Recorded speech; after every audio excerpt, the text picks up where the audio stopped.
வெளியிட செல்வன் நித்திகேஷ் அவர்கள் பெற்றுக்கொள்வார்கள்.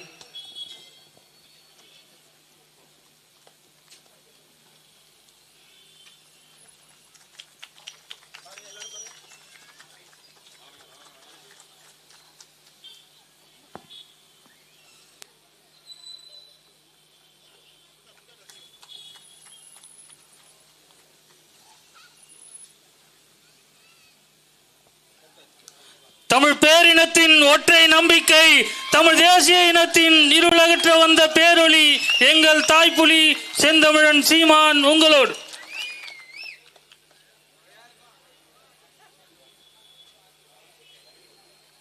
எங்களின் உயிரோடும் உணர்வோடும் கலந்து வாழுகின்ற அன்பு உறவுகள் அனைவருக்கும் வணக்கம்.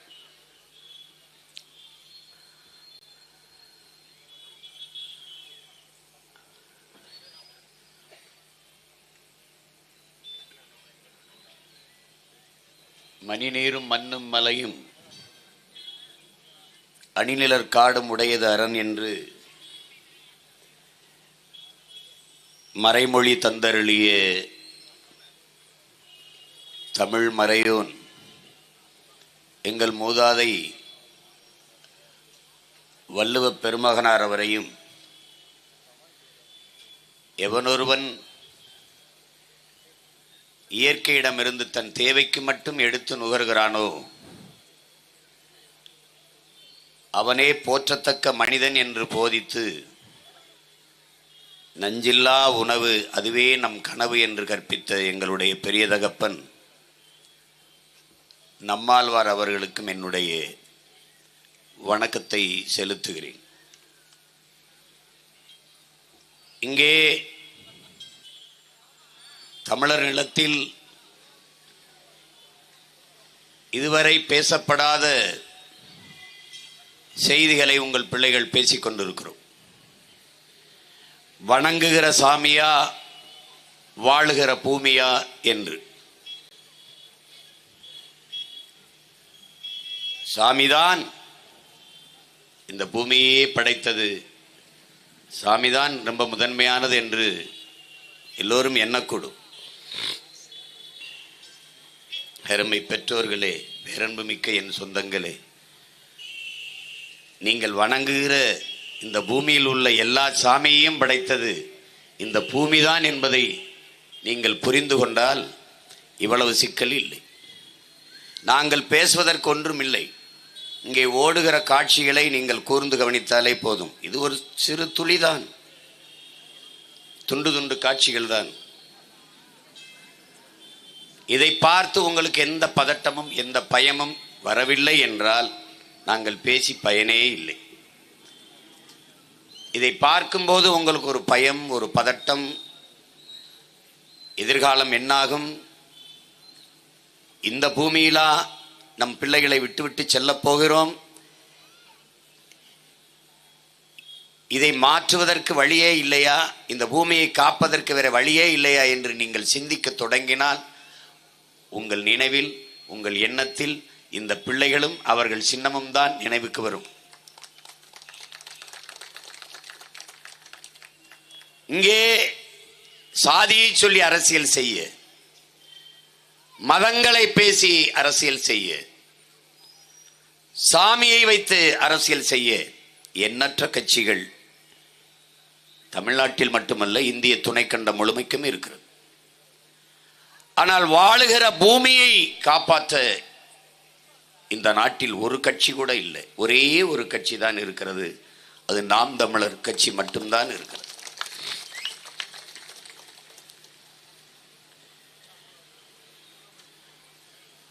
இந்த பூமி 450 கோடி ஆண்டுகளுக்கு முன்பு சூரியனில் ஏற்பட்ட பெருவெடிப்பில் பிறந்த பிள்ளைகளில் இதுவும் ஒன்று. பல கோள்கள் தோன்றின, அதில் ஒன்று பூமி. மற்ற கோள்களில் உயிரினங்கள் வாழ வாய்ப்பில்லை, பூமியில் மட்டும்தான் உயிரினங்கள் தோன்றுவதற்கு வாய்ப்பு ஏற்பட்டது. அதற்கு காரணம் நீர். இந்த பூமி மலைகளால், பள்ளத்தாக்குகளால், சமவெளிகளால் உருவாகி இருக்கிற ஒன்று. இதிலே 70 விழுக்காடு நீரால் சூழப்பட்ட ஒன்று இந்த கோல் தான், இந்த பூமி தான்.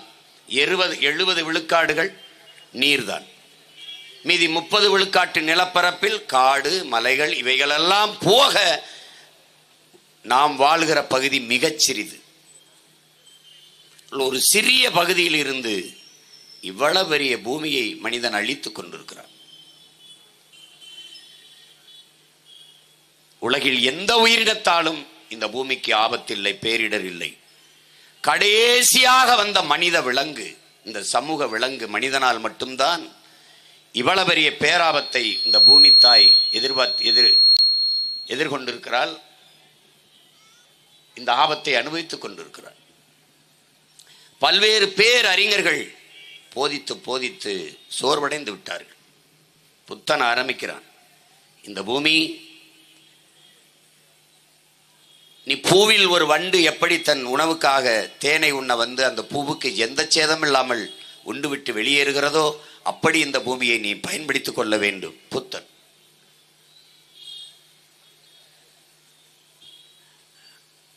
அண்ணல் காந்தியடிகள் இந்த இயற்கை அன்னை பூமி தாய் எல்லா உயிர்களுக்குமான தேவையை தந்து விடுகிறாள். ஆனால் மனிதர்களின் பேராசைக்கு தர முடியாமல் தவிக்கிறாள் என்று சொல்கிறார்.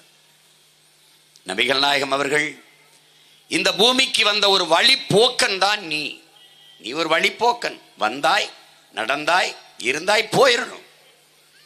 இந்த பூமி ஒன்னது என்று சொந்தம் கொண்டாடி கொண்டிருக்க கூடாது. இந்த மார்க்ஸ் மாமேதை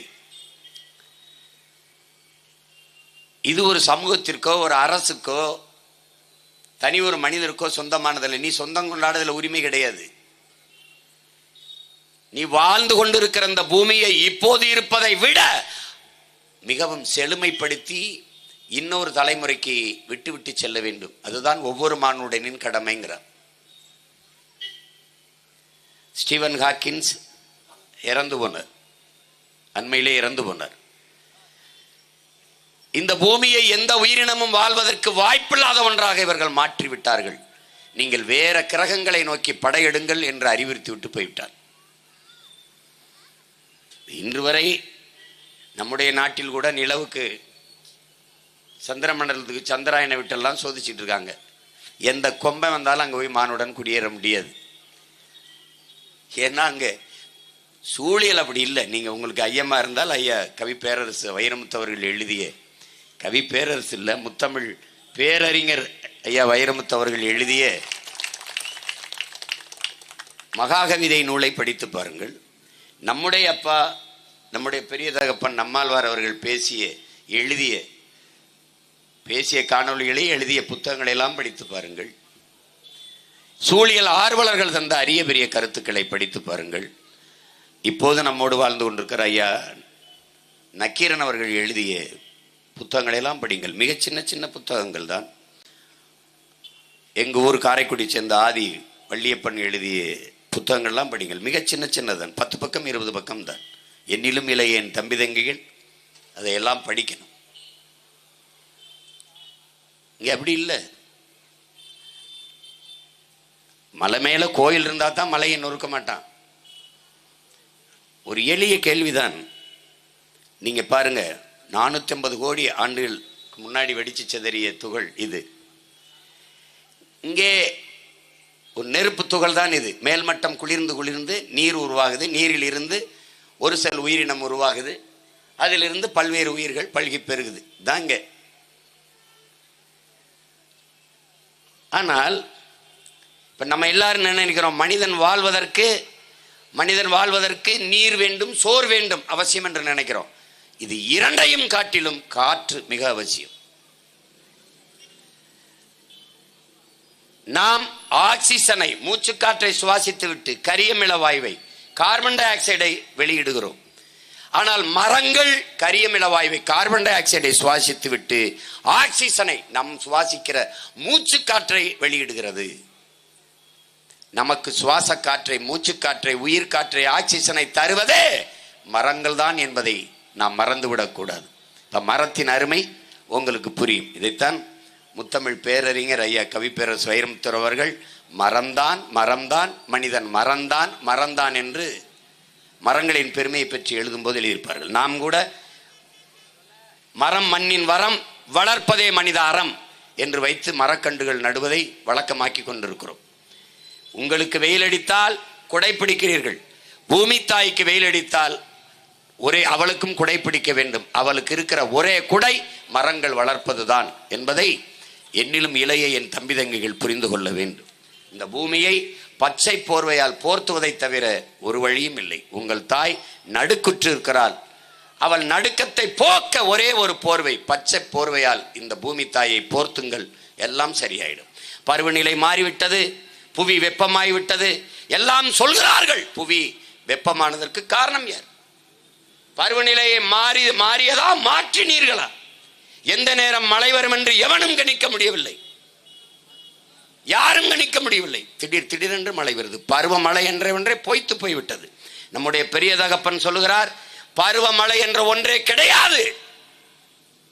இன்று பெருமழை, புயல் மழை இதுதான் இருக்கும். பருவமழைனே பெய்யாது, ஒன்றும் கிடையாது. நீங்கள் ஐப்பசி கார்த்திகையில மழை பெய்யும், அந்த நேரம் நம்ம வேளாண்மை செய்யறதுக்கு நீரை தேக்கி வேளாண்மை செய்ய வசதியாக இருக்கும். அதெல்லாம் இல்லை, இப்போ இல்லை. இங்கே பெருமழை, புயல் மழை ரெண்டு தான். ஒரு வெள்ள பெருக்கா இருக்கும், இல்லைன்னா வறட்சியா இருக்கும். பருவநிலையை மாற்றியது யார்? நாம் தான். இங்கே பேசி என் தம்பி கூட குறிப்பிட்டார், நீங்க கன்னியாகுமரியில வெட்டி கற்களை பேத்தது தான் கேரளாவில் சரிவு. கேரளாவுக்காக தான் நீ வெட்டிட்டு போன என் கற்களை. நீ உன் ஊர்ல துறைமுகம் கட்ட என் கற்களை வெட்டிட்டு போன, என் மலையை வெட்டிட்டு போன, என் தாயின் மாற அறுத்து போன. ஆனால் உனகிட்ட மலை இருக்கு, நீ தொடல. ஏன்? உன் மலையை, உன் மடலை நீ காப்பாற்ற நினைக்கிற. நீ நல்ல ஆத்தாளம்மனுக்கு பிறந்தவன், நீ பத்திரமா வச்சுக்கணும்னு நினைக்கிற. எங்களுக்கு அப்படி இல்லை. பல மாநிலங்களில் பெத்தவன் அப்பனா இருக்கான், எங்களுக்கு 50 வருஷம் மற்றவனே அப்பனா இருக்கான். அதனாலதான் பிரச்சனை. இங்க எதை பற்றியும் கவலைப்படுபவர்கள் கிடையாது. பள்ளிக்கூடம் தரங்கட்டு இருந்தானே, மருத்துவ தரங்கட்டு இருந்தானே, சாராய வியாபாரம் குறைஞ்சிடக்கூடாது. அதுதான் இங்கே இருக்கிற ஆட்சியாளர்கள். அவர்கள் சாதிக்க நினைப்பது சாராய வியாபாரத்தில் அதிக வருமானம் ஈட்டணும். அவ்வளவுதான், அவ்வளவுதான்.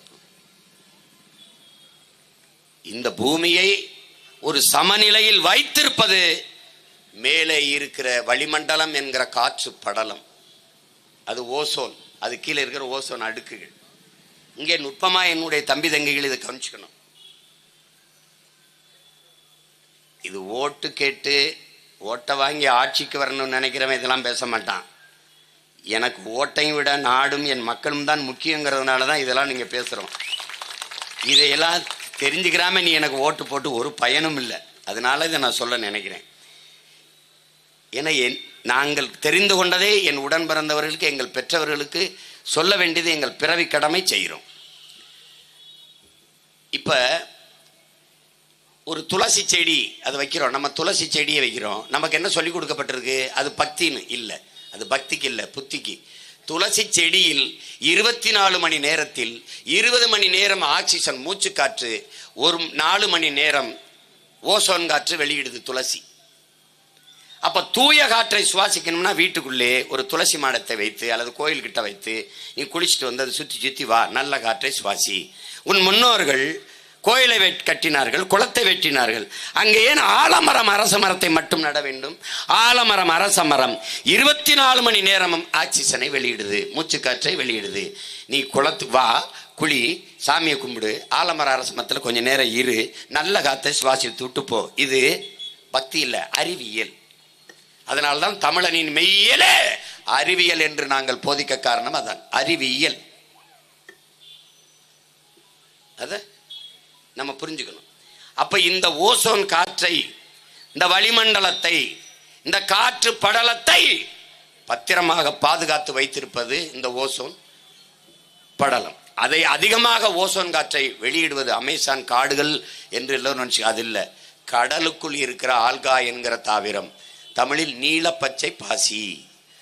அது பல ஆயிரக்கணக்கான கிலோக்களில் அது அந்த ஓசோன் காற்றை வெளியிடுது.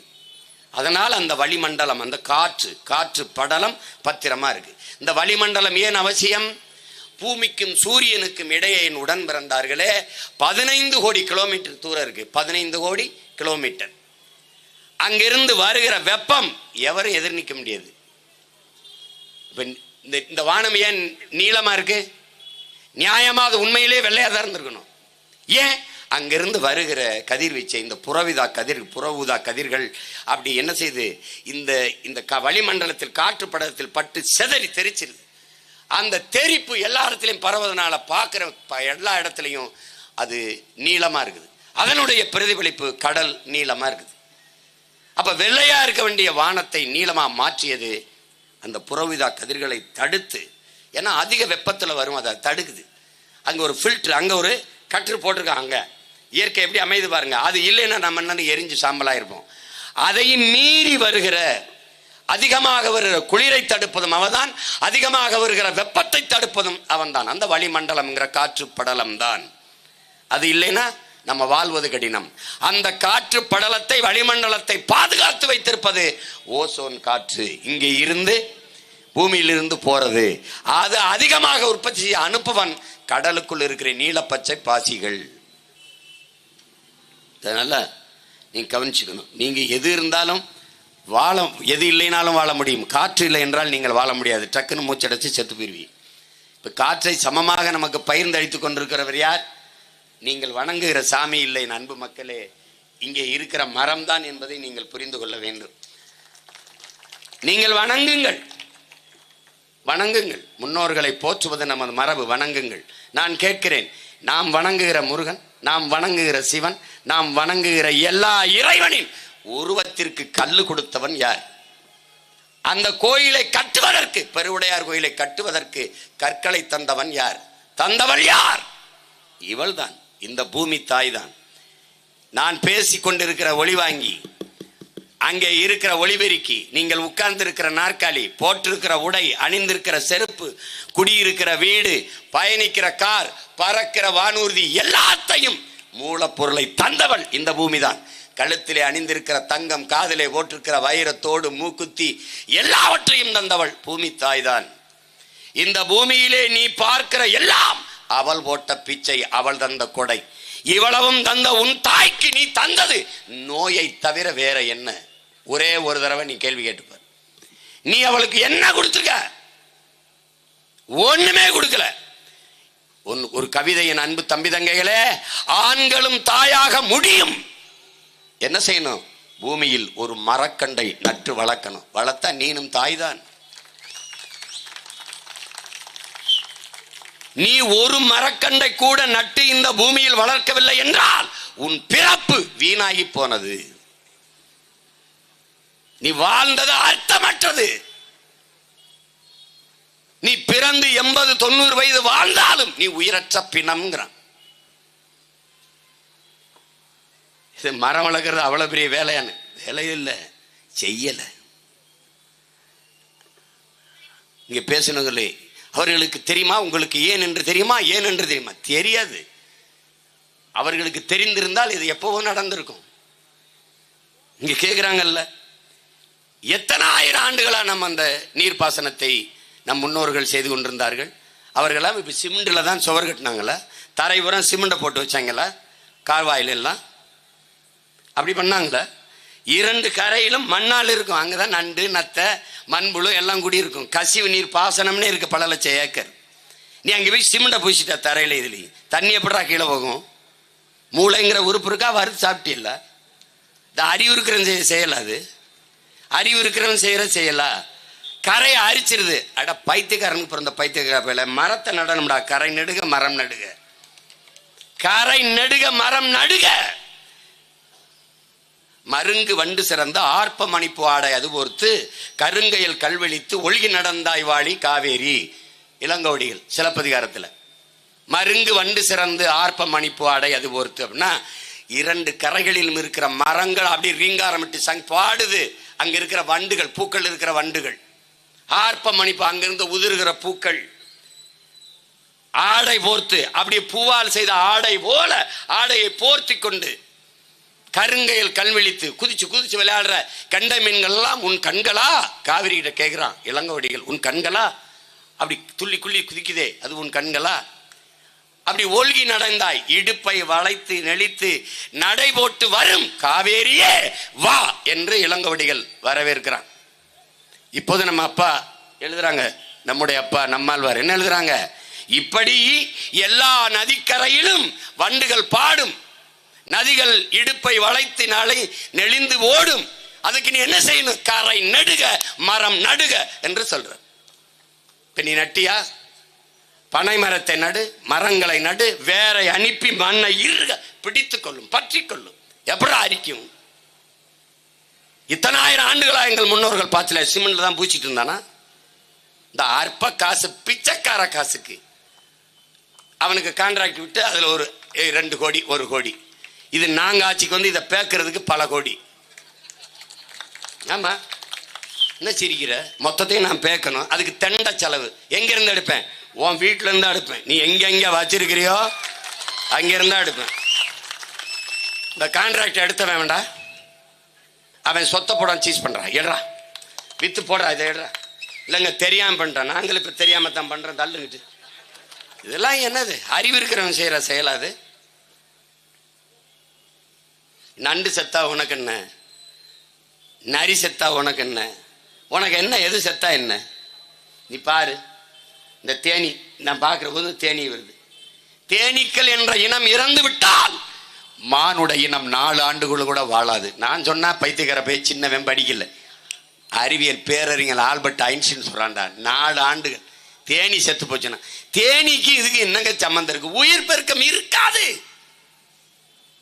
உயிர் சூழல் இருக்காது. பூச்சி, வண்டு, வண்ணத்து பூச்சி, தேனீக்கள் இல்லை என்றால் எல்லா செடியும் பூக்கும், காய்க்காது.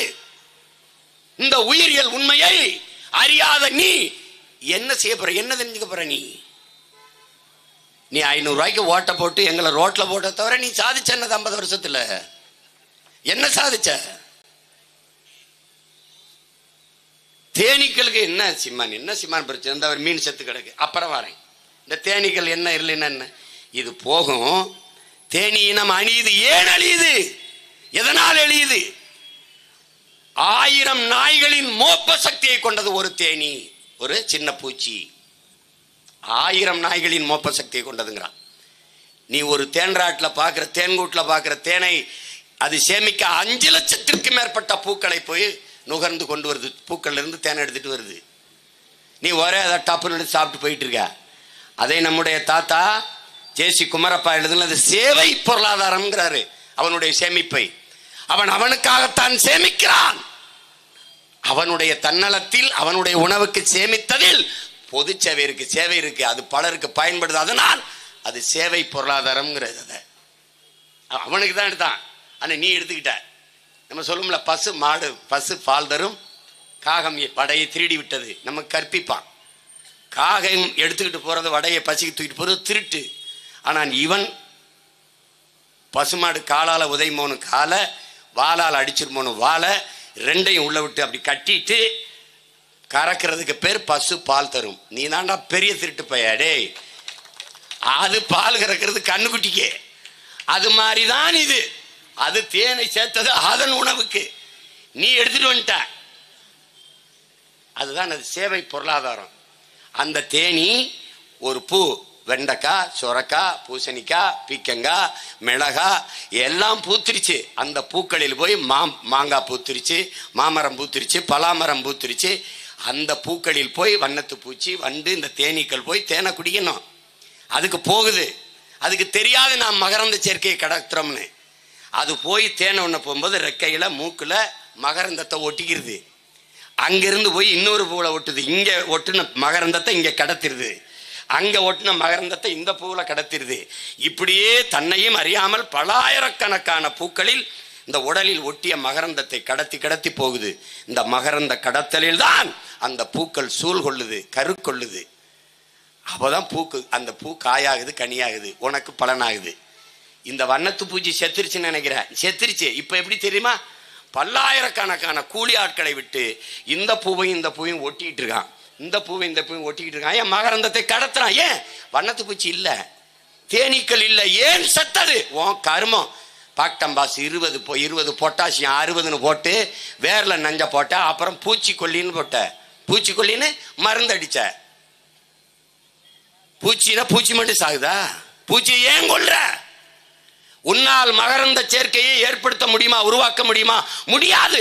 அதை செய்கிற அரிய பணியை செய்கிற இயற்கையின் அருங்கொடை பூச்சி வண்டுகள். நான் எங்கள் அப்பாட்ட கேட்டேன், இந்த பூச்சி பூச்சியை ஏப்பா கொல்லணும்? ஒரு பூச்சி தேன் தருது, ஒரு பூச்சி பட்டு நூல் தருது, அதை ஏன் கொல்லணும்?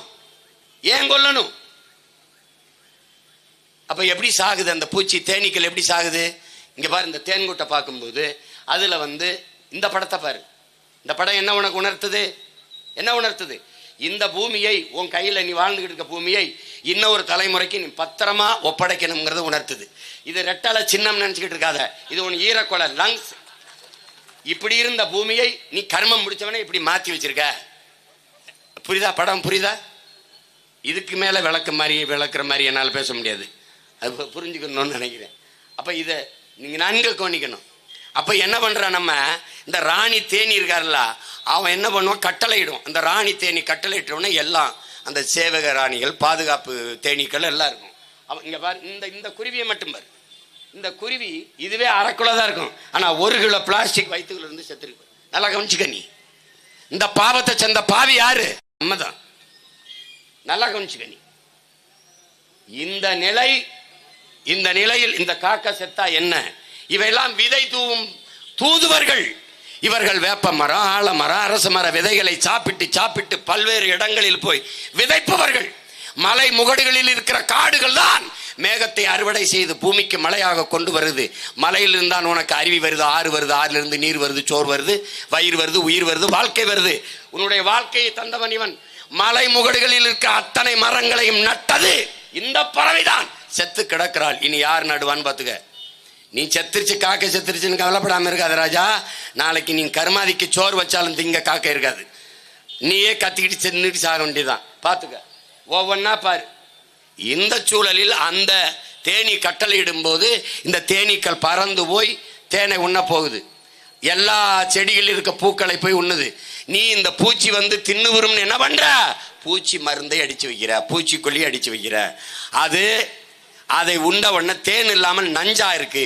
அந்த நஞ்சை உண்ட பிறகு இந்த தேனீக்கள் அப்படியே மயக்க நிலைக்கு வந்துருது. எப்படி வந்துருது? எங்கிருந்து நாம் பயணப்பட்டோம் என்பது அது தேன்கூட்டிலிருந்து கிளம்பும்போது அதுக்கு நல்லா ஞாபகம் இருக்கு. இந்த மலர்களில் தேனை உண்டு விட்டு, இந்த நஞ்சு கலந்த அந்த தேனை உண்டு விட்டு திரும்பும் போது ஒரு மயக்க நிலைக்கு போயிருது. தான் எங்கு கிளம்பினோம், எங்கு செல்ல வேண்டும் என்கிறத முகவரியை மறந்துருது. எப்படி? டாஸ்மார்க்கில் நல்லா ஃபுல்லாக மப்படிச்சு சரக்கு அடித்தவன் வீடு எங்கே இருக்குன்னு தெரியாமல் எங்கேயாவது முட்டி அப்படி ரோட்டில் விழுந்து கிடக்கிற மாதிரி இந்த தேனீக்கள் கிளம்பி வந்த இடத்தை மறந்து அங்கங்கே விழுந்து செத்துருது. எல்லா பூச்சியும் செத்த பிறகு பூச்சிகள் வரும் என்று காத்திருந்த ராணி தேனி செத்துருது. தேனீக்கள் இனம் அழிஞ்சிருது. நாம் அழிய போறதுக்கான அறிகுறி. அதை பத்தி நமக்கு கவலை கிடையாது. நீ பார்த்துக்க, இது பார்க்க அற்ப பூச்சியா இருக்குது. 1000 நாய் கல்லை விட்டு ஏறி ஓடும். ஒரு சின்ன பூச்சி தான் கல்லை விட்டு ஏறி நீ ஓடுவ, தெரிச்சு ஓடுவ. அப்ப பார்த்துக்க யார் வலிமையானவன்னு.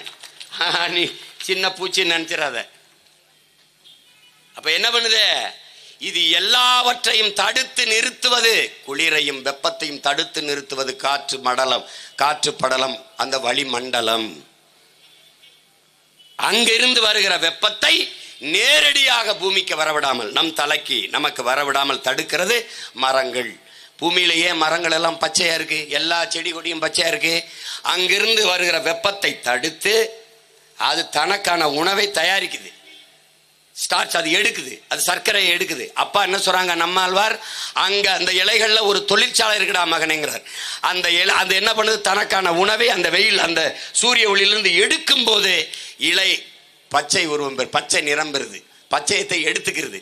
அப்ப வெயிலை குறைச்சிது, சாஃப்ட் பண்ணிடுது. அதனால நீ மரத்து நிழல்ல போய் நிற்கும் போது உனக்கு வெயிலினுடைய தாக்கம் தெரிவதே இல்லை. அப்ப அதை தாங்கி நிறுத்துது. இதுல இருந்து என்ன தெரியுது? மரம் வளர்ப்பது மானுட கடமை என்று தெரியுது. மரம் வளர்ப்பது, மரம் என்பது மனித உயிர் மட்டுமல்ல, பறவை பட்சிகளின் வீடு, அதற்கான உணவு. மரம் என்பது மழை. எல்லாத்தையும் நீ புரிஞ்சுக்கிட்டு அதை செய்யணும். நீ அதை விட்டு நீ இவங்க இப்ப இருக்கிறவங்க என்ன தெரியுமில, மரம் இந்த ஒரு பாட்டு வரும்ல, காசு பணம் துட்டு, அது மாதிரி மரம் காசு பணம் துட்டு வெட்டுன்னு வெட்டிக்கிட்டு இருக்கான். இந்த படம் பார்த்தா நினைக்கிறேன். இந்த படத்தை பாரு. நீ தரையில குப்பையை போட்ட இந்த பிளாஸ்டிக்கை ஒருவேளை உங்க மகன்கிட்ட அதிகாரம் கொடுத்தா முடிஞ்ச வரை அள்ளி சரி பண்ணுவேன். நீ கடலுக்குள்ள போட்டு விட்டு போயிட்ட, எந்த அப்பனை வச்சு அல்றது? இப்ப எப்படி சரி செய்யறது? நான் இதை யோசிச்சு பாரு, இதை யோசிச்சு பாரு, இது எப்படி அல்றதுன்ற? கரை ஒதுங்குகிற மீன்கள் எல்லாம் வயிறை கிழிச்சால் 40 கிலோ 30 கிலோ திமிங்கலத்தின் வயிற்றில் பிளாஸ்டிக் கழிவுகள். இந்த மீனை பாரு, இது ஏன் செத்ததுன்னு ஒரே ஒரு தடவை கேள்விகள். இந்த மீன்கள் லட்சக்கணக்காக செத்து இப்படி கரை ஒதுங்க காரணம் என்ன? நச்சு கழிவுகள். நீ அணு கழிவை கொட்டுற, நீ தூத்துக்குடியில இடிந்தகரையில அணு உலை இருக்கு, உனக்கு அதை பத்தி கவலை இல்லை. அணு உலை வெடிக்க வேண்டியதில்லை. அணு உலையை குளிர்விக்க அதன் மீது தண்ணி பீச்சிக்கிட்டே இருக்கணும். அந்த பீச்சி அடிச்ச அணு உலையை குளிர்விக்கிற தண்ணி கடலுக்குள்ள கலந்தால் இதான் கதி. இப்ப வந்துச்சு பாரு, பாத்துக்க, இங்க பாத்துக்க, நீர்நிலைக்கு படகு நிக்குது பக்கத்துல, பாத்துக்க குப்பை எவன் விட்டுன்னு பாத்துக்க, அங்க பாத்துக்க கடலுக்குள்ள எவ்வளவு குப்பைன்னு, இதை பாத்துக்க கடலுக்குள்ள எவ்வளவு போட்டிருக்காங்கன்னு. இது எப்படி தெரியுமா? இந்திய நிலப்பரப்பு எவ்வளவோ அதை விட பெரிய அளவிற்கு கடலுக்குள்ளே பிளாஸ்டிக் நெகிழி குப்பைகள் கிடக்குது. மீனின் எண்ணிக்கையை விட இந்த பிளாஸ்டிக் நெகிழி கழிவுகளின் எண்ணிக்கை அதிகம்னு முத்தமிழ் பேரறிஞர் ஐயா கவிப்பேரசு வைரமுத்து மகாகவிதை நூலில் எழுதியிருக்கார். படி, இங்க பாத்துக்க, கடல் நீர்நிலையில் எல்லாம் இந்த பிளாஸ்டிக். இது மக்கி மண்ணோடு மண்ணா போக 5000 ஆண்டு ஒரு அறிஞன், 5 லட்சம் ஆண்டு ஒரு அறிஞன், 50,000 ஆண்டு ஒரு அறிஞன், எதையும் எவனும் பார்க்க போறதில்லை. இந்த குப்பையில என்ன செய்யலாம்னு யோசி. இந்த பிளாஸ்டிக் பேன் தடை சொல்றதுக்கு உனக்கு அதிகாரம் இல்லை. இதை தடுத்துட்டா என்ன செய்வாய்? இந்த பிளாஸ்டிக் போத்தல தான் தண்ணி குடிப்பியா நீ? இதுக்கு முன்னாடி இந்த பிளாஸ்டிக் வர்றதுக்கு முன்னாடி நீ தண்ணியை குடிச்சதில்லை. இந்த பிளாஸ்டிக் பையிலன்னா உனக்கு ஒன்றும் இல்லை, துணியில பை இல்லை. பார் இந்த கொடுமையெல்லாம் பார். இந்த பூமியில தான் விட்டு போறியா அவன் பிள்ளைய? என்னோட படம் எடுத்த சின்ன சின்ன பிஞ்சுகளை எல்லாம் இந்த நிலையில தான் விட்டு போறியா? நீ இன்னும் 20 வருஷம் இருப்ப, 30 வருஷம் செத்து போவ, அதுக்கப்புறம் இந்த குப்பையில தான் விட்டு போறியா? யோசிச்சு பாரு. கால கொடுமை. இந்த பூமி, இந்த காற்று பாருங்க, இந்த காற்று மண்டலத்தில் இப்ப வீசுறதுல காற்றுல 78 விழுக்காடு நைட்ரஜன், 21 விழுக்காடு ஆக்சிஜன், 1 விழுக்காடு நீராவி தூசி போற இதர வாயுக்கள் கலந்து இந்த காற்று உழவி கொண்டிருக்கு. இதுல இருக்கிற இந்த 21 விழுக்காடு ஆக்சிஜனை நம்ம சுவாசிக்கிட்டு இருக்கோம். நைட்ரஜன் அப்பா என்ன சொல்றாங்க? வயலுக்குள்ள, நம்மால் வரப்பா சொல்றது கேளு, வயலுக்குள்ள எந்த விவசாயம் வந்தாலும் கரையில அகத்தி மரத்தை நடணும். ஏன் நடணும்? அகத்தி மரம், அகத்தி அந்த இலை இந்த காற்றில் மிதந்திருக்கிற நைட்ரஜன் 78 விழுக்காட அப்படியே உட்கொண்டு உள்ளே இருக்கிற பயிர்களுக்கு கொடுத்துருதுங்கிறது. அது கொடுத்துறதுனால உன் செடிக்கு, உன் பயிருக்கு தேவையான நைட்ரஜன், நீ நைட்ரஜன் பொட்டாசியம் சல்பட்டு கொண்டாந்து வேர்ல போட வேண்டியதில்லை, அதுவே இயற்கையே பிரித்து கொடுத்துருதுங்கிறது. அதனாலதான் நமது முன்னோர்கள் வயல் வரப்பிலே அகத்தி மரத்தை நட்டாங்க. ஆமணக்கு செடி எதுக்கு வரப்பில் நட்டான்? புழுக்களுக்கு, பூச்சிகளுக்கு, வண்டுகளுக்கு மிக சுவையான உணவாக ஆமணக்கு, அந்த கொட்டமுத்து இருக்கிற அந்த ஆமணக்கு இலை மிக சுவையான உணவா இருக்கு. அங்கிருந்து வருகிற பூச்சிகள், வண்டுகள், புழுக்கள் அந்த வரப்பில் இருக்கிற ஆமணக்கு இலையை தின்று அங்கே தேங்கிருது. உள்ளே இருக்கிற விளைபொருள் அந்த பயிர்கள், பருத்தியோ அல்லது கத்தரிக்காயோ மிளகாயோ போய் தாக்குறது இல்லை. இதை நல்லா நீங்க புரிஞ்சுக்கணும். இதை போலதான் அந்த உளுந்தஞ்செடி எல்லாம் வரப்புறத்தில் போடுறது. இது வெளியிலிருந்து வருகிற இந்த பூச்சி வண்டுகளை அங்கே வரப்பிலே தடுத்துக்கிறது. இது நமது முன்னோர்களின் அனுபவ வேளாண் முறை. இங்க பாரு, மண்ணலி கொண்டு வராம இந்த குழியெல்லாம் நான் அப்படியே வச்சிருப்பேன், அண்ணவன் அதில் போட்டு புதைக்கிறதுக்கு. எதுக்கு வச்சிருக்கேன்? இதே பொக்கலின் வச்சு தான் போட்டு மூடுவேன். நீ சிரிக்காத, நான் செஞ்சுட்டு தான் சாவேன். இங்க பாரு, 1/2 அங்குலம் எங்கெல்லாம் பாரு, கடற்கரையில் 1/2 அங்குலம் இருக்குல்ல, இது 1 அங்குலம். இதுல 1/2 அங்குலம் ஆற்று மணல் உருவாக 100 ஆண்டுகள் ஆகும் ஆய்வு சொல்லுது. இவன் எவ்வளவு அள்ளியிருக்கான்னு பாத்துக்க, 30 அடி. எத்தனை லட்சம் ஆண்டுகள் ஆகும் இந்த மணல் மறுபடி உருவாக?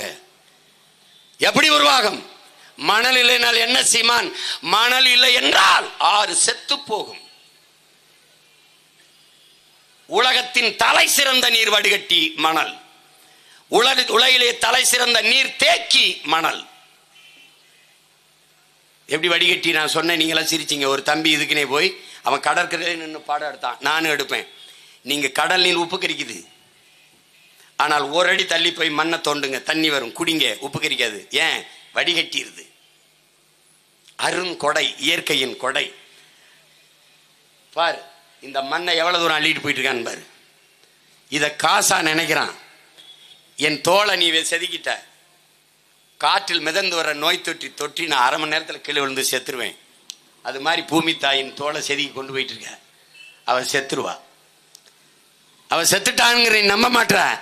ஆற்றுக்கரை ஓரத்தில் இருக்கிற பனையும் தன்னையும் பாக்கு மரமும் கழுத்து முறிஞ்சு சாகுது. காரணம் தண்ணி இல்லை. ஆறு செத்துருச்சு, ஆறு மரணித்திருச்சு. அப்ப நீ என்ன பண்ணும்? வெளித்துக்கணும். இப்ப 30 அடிக்கு வெளியில குளம் வெட்டுறான்னா அவன் கடலுக்குள்ள ஆத்துக்குள்ள வெட்டிருக்கான். பார்த்துக்க, ஆத்துக்குள்ள வெட்டிருக்கான், குளம் வெட்டிருக்கான். நீ மணல்ல மரம் முளைக்காது, மண்ணுல முளைச்சிரும். மணலை அள்ளிட்ட பிறகு மண் வந்துருச்சு, களி வந்துருச்சு, நடு ஆத்துல பூரா மரம் முளைச்சிருச்சு.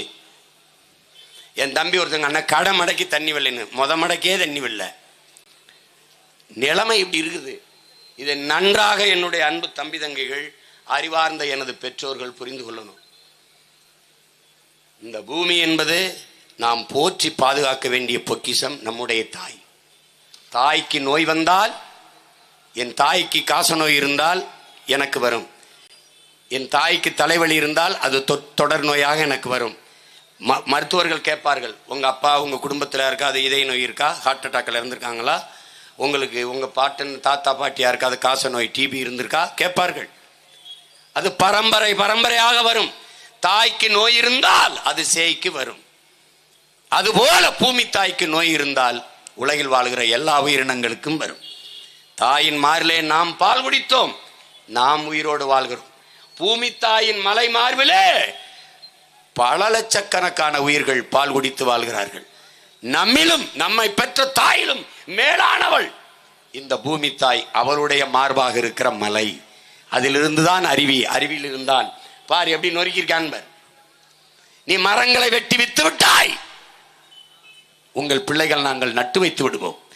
நீரை உறிஞ்சி வித்து விட்டாய், நாங்கள் சேமித்து வைத்து விட்டு செத்து போகும்.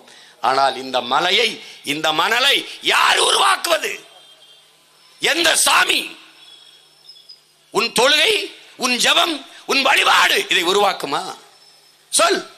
உன்னால் உருவாக்க முடியாத ஒன்றை அழிக்கிற உரிமையை உனக்கு யார் கொடுத்தது? வளங்களை சுரண்டி கொழுப்பதை வளர்ச்சி என்று உனக்கு கற்பித்தவன் எவன்? யார் கற்பித்தது? இந்த மலையை நீ அரங்களை வளர்த்து காட்டுவியா? நீ 1000 காவடி இடு, நீ தலைகளை நடந்து போ, வளர்ந்துருமா? இயற்கையின் அருங்கொடை இது உனக்கு மட்டுமானதா? உன் சந்ததிக்கானது, உன் பிள்ளைகளுக்கானது. நீ வாடகை வீட்டில் வாழ்ந்து கொண்டிருக்கிறாய். ஒரு வீட்டுக்காரன் சொல்லும் போது வீட்டை எப்படி பத்திரமாக காலி செய்து அவனிடத்தில் ஒப்படைப்பாயோ அப்படி உன் பிள்ளைகளிடத்திலே இந்த பூமியை ஒப்படைக்கணும். நீ அவன்கிட்ட வாடகைக்கு வாங்கி வாழ்ந்து கொண்டிருக்கிறாய். இது ஒண்ணும் இல்லை. இது ஒரு பரம்பரை சொத்தல்ல, உன் பிள்ளைகளின் சொத்து. உன் பாட்டன் தாத்தன் உன் அப்பன் சொத்தல்ல, உன் பிள்ளைகளின் சொத்து.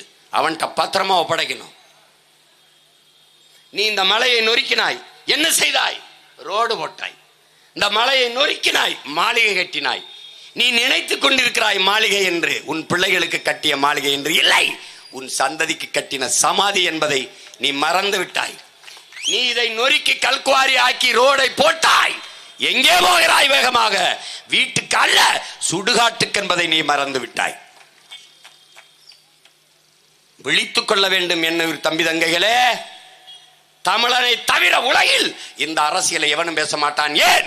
தமிழன் மானுட நேயன் அல்ல, உயிர்மை நேயன். அவன் புல்லுக்கு பூண்டுக்கு காக்கைக்கு குருவிக்கு எல்லாவற்றுக்கும் அரசியல் செய்கிறவன்.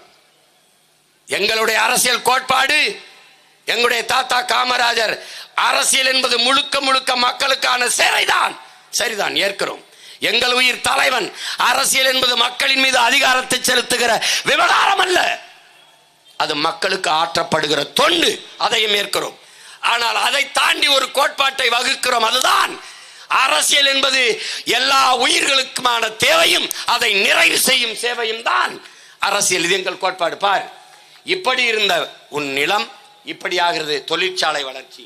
நீ தொழிற்சாலை வளர்ச்சின்னு போனாய், எவ்வளவு பெரிய அழிவை, எவ்வளவு பெரிய வறட்சியை நீ சம்பாதிக்கிறாய் பார். நீ சுவாசிக்கிற காற்றிலே இந்த நச்சு காற்றை கலக்கிறார்கள். நீ வளர்ச்சி என்று எதை கவனிக்கிறாய்? உன் மகனும் தொழிற்சாலை வைக்கப் போகிறேன் நீ பார்க்கிறாய்.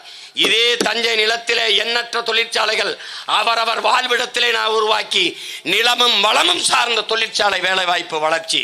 என்னுடைய தொழிற்சாலையில் நீர் நஞ்சில்லை, காற்று நஞ்சில்லை, உணவு நஞ்சில்லை, நிலம் நஞ்சில்லை. 2000 ஏக்கரில் கரும்பில் இருந்து சர்க்கரை, கரும்பு சக்கையிலிருந்து சாப்பிடுகிற தட்டு, கரும்பிலிருந்து எத்தனால் பெட்ரோல், பிரேசில் இருக்க தொழில்நுட்பத்தை பயன்படுத்தி அந்த சர்க்கரை வெல்லம் எல்லாம் அவரவர் வாழ்விடத்திலே படித்தவன் படிக்காதவன் அனைவருக்கும் அரசாங்க வேலை. படிக்காதவன் கரும்பை வெட்டுவான், கொண்டாந்து ஆலையில கொட்டுவான். படிக்காதவன் ஆலையை காய்ச்சுவான், சர்க்கரை வெளியில் இருப்பான். படித்தவன் எண்ணி அடுக்குவான், எத்தனை லட்சம் டன் காய்ச்சப்பட்டிருக்கு அதை ஒட்டுவான். எல்லா இடத்துலையும் சந்தைப்படுத்தி வருவான். படித்த என் பிள்ளை. படிக்காதவனுக்கு ஒரே இடத்துல அரசு வேலை. அவன் வாழ்விடத்திலே பார் எப்படி உன் பூமி ஆக்கி வச்சிருக்கேன் பார். ஒரு அற்புதம், ஒரு அதிசயம் உனக்கு. நீர் பார்த்துக்க, 3 நிலை அடையுது. திரவ நிலை தண்ணியா இருக்கும், உரைநிலை பனிக்கட்டி, காற்று நீராவியாகும். நீ சூடுபடுத்தினா பறந்து போயிடும். வாயு நிலை காற்று. 3 நிலையை கொண்ட ஒன்று இருக்குன்னா, ஒரு அற்புதம் இருக்குன்னா அது நீர்தான். எல்லா தத்துவங்களையும் ஒரே 1.25 அடியில் நம்முடைய முன்னோன் வள்ளுவ பெருமகனார் பாடி நீரின்றி அமையாது உலகு எனின் யார் யாருக்கும் வானின்றி அமையாது ஒழுக்குன்னு படிட்டார்.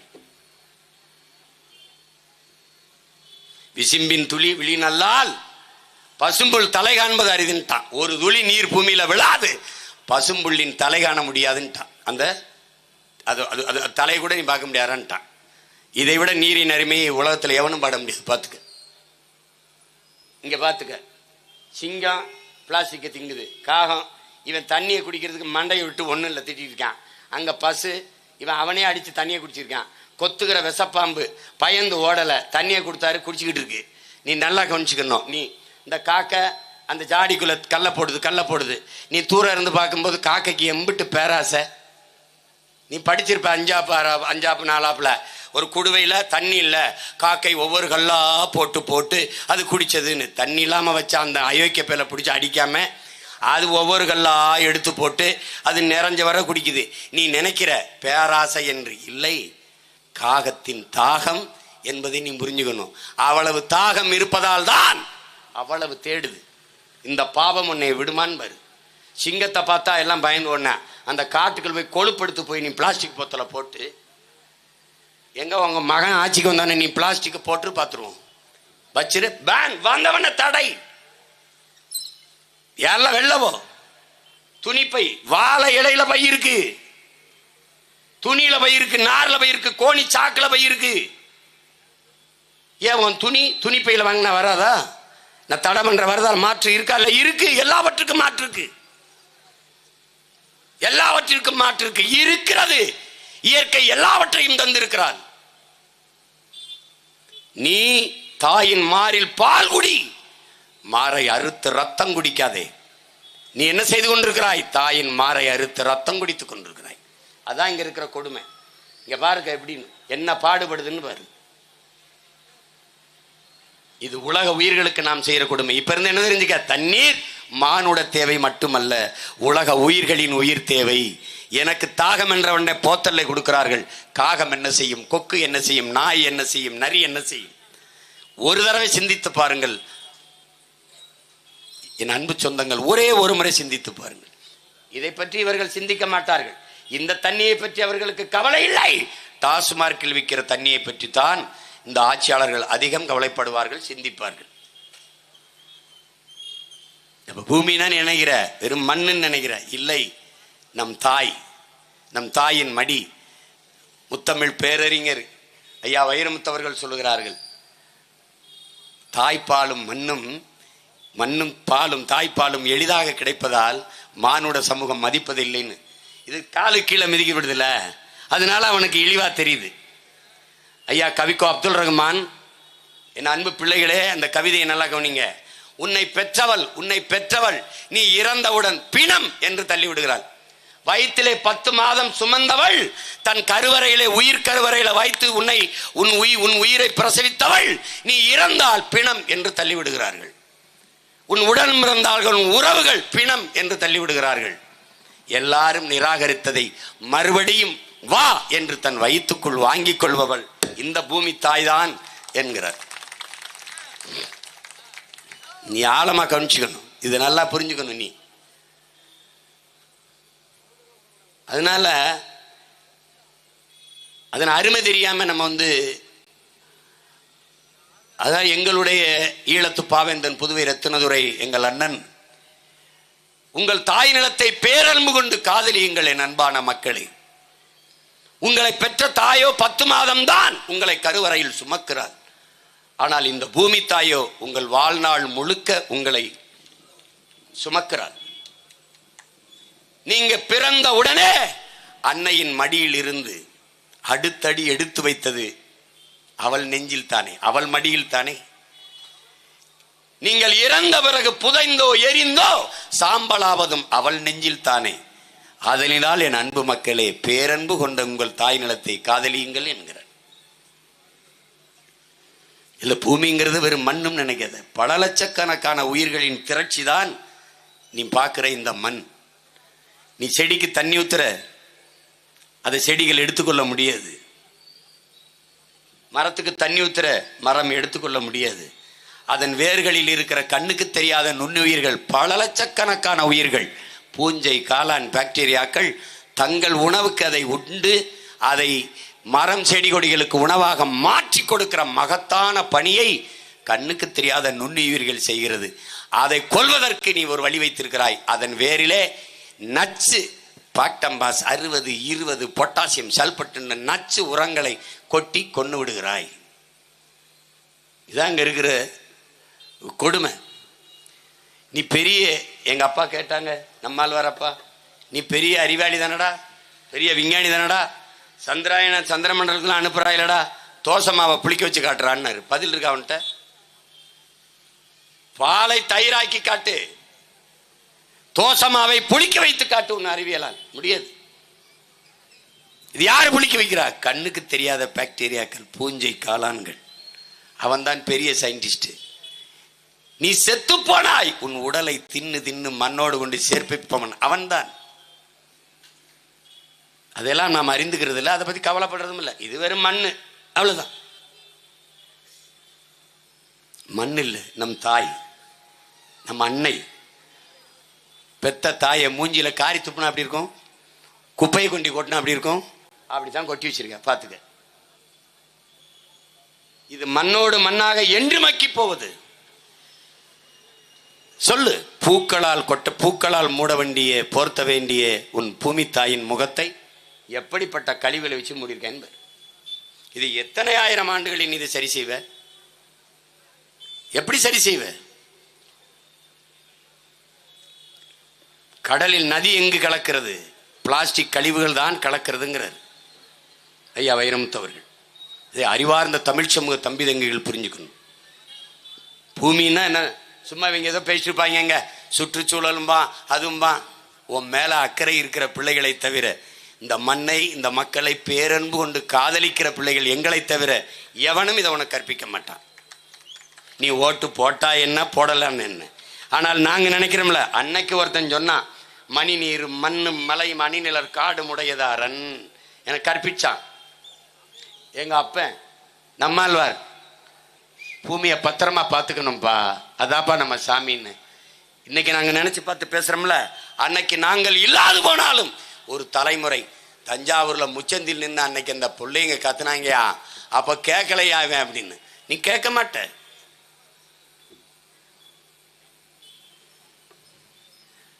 அறிவார்ந்த எனது தம்பி தங்கிகள், என் அன்பு சொந்தங்கள், இதை ஆழ்ந்து கவனிக்கணும். பூமிதான் இந்த உலகத்தில் எல்லாவற்றையும் தந்தது. இதுல எல்லாம் கவனிச்சுக்கிறங்க. நம்ம அப்பா இன்றைக்கு பிறக்கிற ஒரு குழந்தை 25 ஆண்டுகளில் கழித்து வாழ்வதற்கு இந்த பூமியில் இடம் இருக்காது. இல்லை என்றால் வாழ்கிற பூமியாக, இந்த வாழ்கிற இடமாக இந்த பூமி இருக்காது. இதான் கோட்பாடு. இன்னைக்கு என்னோட படம் எடுத்த பிள்ளைகள் இருக்காங்கல்ல, 25 வருஷம் கழிச்சு வாழ்றதுக்கு இந்த பூமியில இடம் இருக்காது. இடம் இருக்கும், ஆனால் வாழ்கிற இடமாக இந்த பூமி இருக்காது. ஒண்ணு குப்பையர், நாசமா இருக்கும். இது அப்பா சொன்னது 25 ஆண்டுகள் பூமியில் வாழ்நாள். 120 நாடுகளின் ஆய்வறிஞர்கள் நம்முடைய ஐயா தமிழ் தேச பேரியக்கத்தினுடைய பொதுச் செயலாளர் நம்முடைய ஐயா வெங்கட்ராமன் அவர்களுக்கு வெங்கட்ராமன் எழுதிய ஒரு புத்தகம் இருக்கு.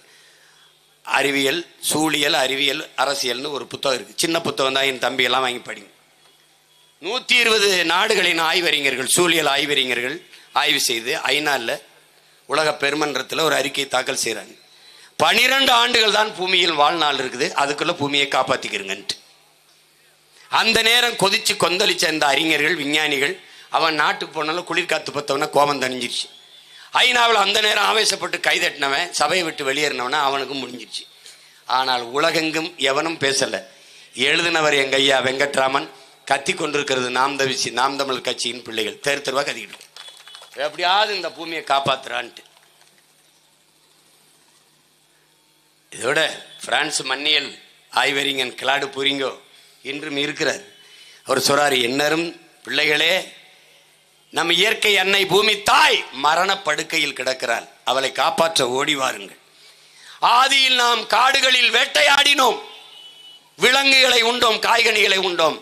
நம் இயற்கை அன்னை, நம் பூமி தாய் கன்னிகளியாமல் கற்போடு அப்படியே இருந்தால், ஆறு ஆறாக இருந்தது, மலை மலையாக இருந்தது, காடுகள் காடுகளாக இருந்தது, அப்படியே இருந்தது.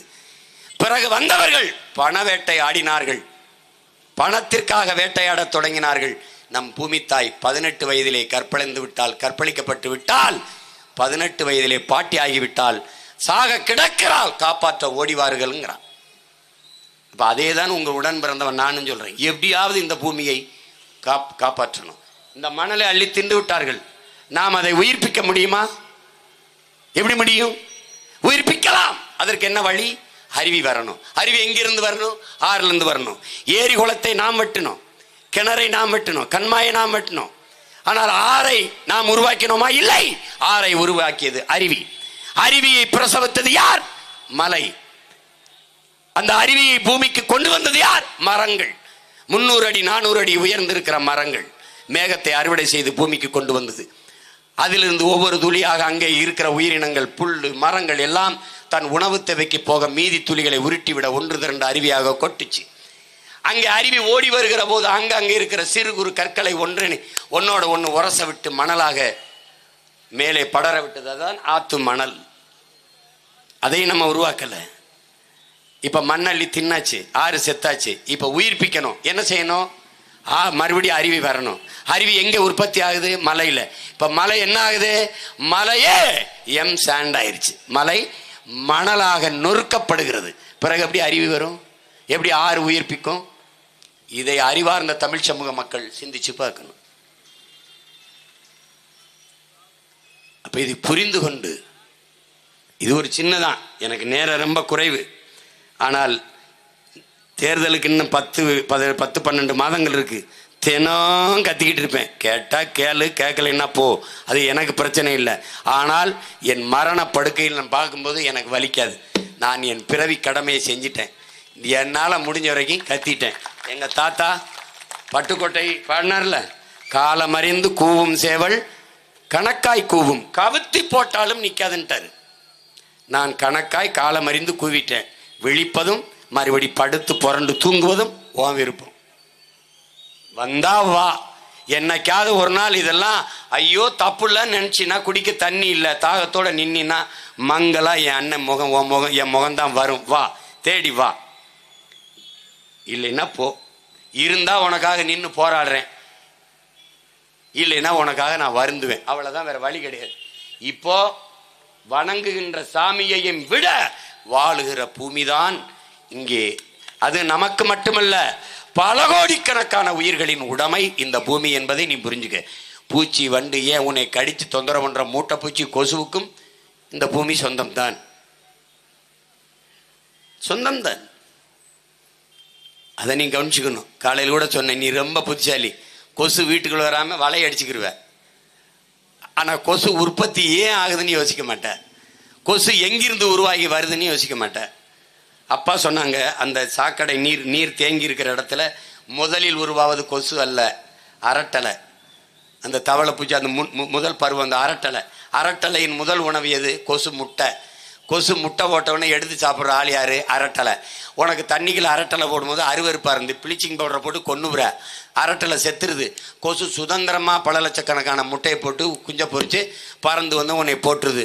கொசு கடிக்குது, டெங்கு, உடனே ஊதுறான் சங்கு. இவ்வளோதான் கதை. இப்போ நீ கொசு ஒழிக்கிறது இல்லை, அது கொசுவுக்கு கொசுவுக்கு பயந்துக்கிட்டு கோட்டை வீடு இங்கே அடைச்சிரு, இடம் தெரியுது, இங்கே வளைய போடு, கருமம், அதை ஒளிடா. இவ்வளவு குப்பையை கொண்டு கொட்டினா அங்கிருந்து என்ன வரும்? கொசு தான் வரும். அறிவார்ந்த தமிழ் சமூக மக்கள், என்னரும் தம்பி தங்கைகள், நீரின்றி அமையாது உலகு என்பது உண்மை. ஆனால் காடின்றி அமையாது நாடு என்பதும் உண்மை. காற்றின்றி எவ்வுயிரும் உலகில் வாழாது என்பதுதான் பேருண்மை என்பதை புரிந்து கொண்டு, வெறுமனே வீசுகிற நச்சுக்காற்றை மூச்சு காற்றாக மாற்றி தருகிற பணியை மரங்கள் செய்கிறது என்பதை மறந்து விடாது, ஒவ்வொரு என் தம்பி தங்கைகளும் உங்கள் பிறந்த நாள் வயது 5 மரக்கன்றுகள் நடுங்கள். உங்கள் பிறந்தது 25 ஆண்டுகளா, 25 மரக்கன்றுகளை நடுங்கள். நட்டு உங்களுக்கு பிடித்தமான பெயர்களை வைங்கள். தாத்தா பெயர், பாட்டி பெயர், குலதெய்வத்தின் பெயர், உங்களுக்கு எந்த பெயர், உங்கள் காதலி, முன்பு காதலித்து விட்ட பெண், அந்த பெண் ஞாபகம் வருதா? வச்சு விடு. இப்ப காதலிச்சிருக்க பெண் ஞாபகம் வருதா? வச்சு விடு. எந்த பேர் வருதோ வச்சு விடு. ரொம்ப கோபமா இருக்கு, இவனை பார்க்கும் போதெல்லாம் கோபமா இருக்கா? நம்ம ஆளுங்க நிறைய பேர் இருக்கா, நமக்கு எரிச்சல் வர்ற மாதிரி கோபம், அவன் பேரை கூட வச்சு விடு. ஆனால் கோபத்தில் அவன் பேரை வச்சுட்டு தண்ணி ஊத்த மறந்துடாத. தயவு செய்து வை.